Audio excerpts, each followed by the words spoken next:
Henry Kissinger's betrayal is not a matter of opinion, it is grounded in documented facts, that upon closer inspection, serve as a cover for deeper, concealed motives and decisions. These records reveal a pattern of strategic obfuscation, where official narratives mask the true dynamics of power and diplomacy. To understand why America lost the Vietnam War, one must examine not only the direct events, but also the seemingly unrelated developments in geopolitics and the global economy. Like threads in a vast tapestry, these events, though distant in appearance, intertwine and exert influence, ultimately shaping the war's outcome.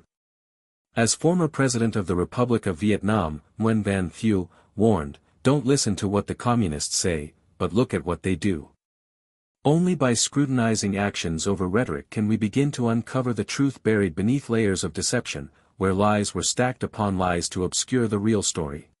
Henry Kissinger played a decisive role in shaping United States policy during the Vietnam War, but his motives extended far beyond simply reflecting Jean Saint-Denis' views on South Vietnam.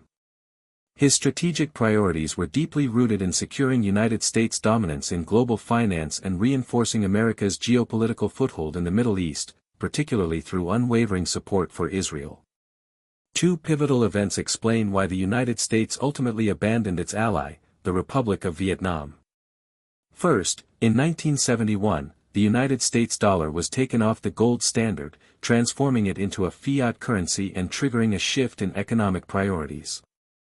Second, following the 1973 Yom Kippur War, Kissinger orchestrated a dramatic realignment of United States foreign policy. The United States deepened its support for Israel while simultaneously brokering deals with Arab oil-producing nations. This led to the birth of the petrodollar system, in which oil would be traded exclusively in United States dollars, securing the dollar's global dominance and stabilizing American economic interests.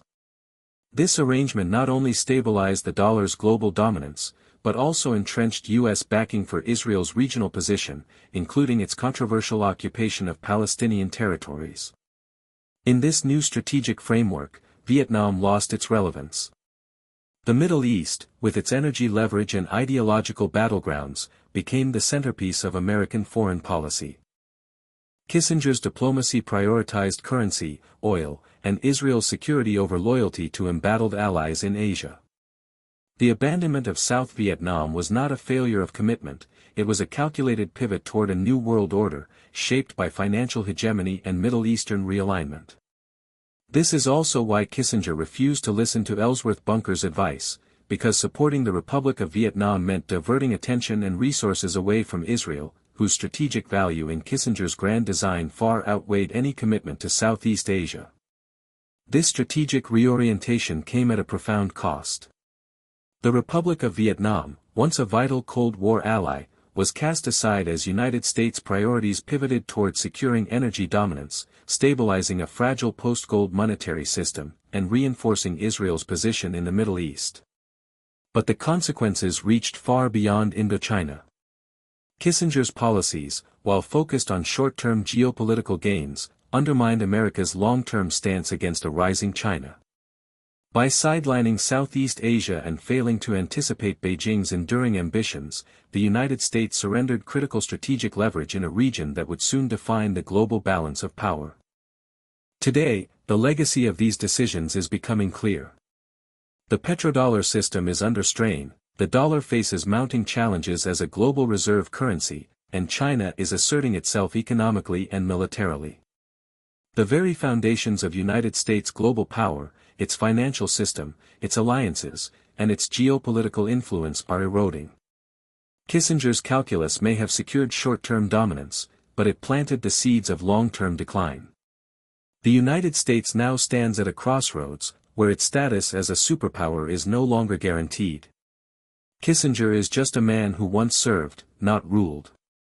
We can blame him for everything, but behind his actions stood a hidden master whose interests he was bound to obey. The real power often lies not in the face we see, but in the shadows that command it. President Nixon knew the intricacies of global strategy, but one might guess his heart resisted betraying America's allies and his own people. The burden of such decisions weighed heavily on his conscience, and perhaps the Watergate scandal became a timely mechanism, intentional or not, for his exit from a political stage he could no longer reconcile with his deeper convictions. Like most leaders today, power is rarely their own. Communist Vietnam still bends to its master in China. The United States, despite its might, serves the interests of its Israeli allies.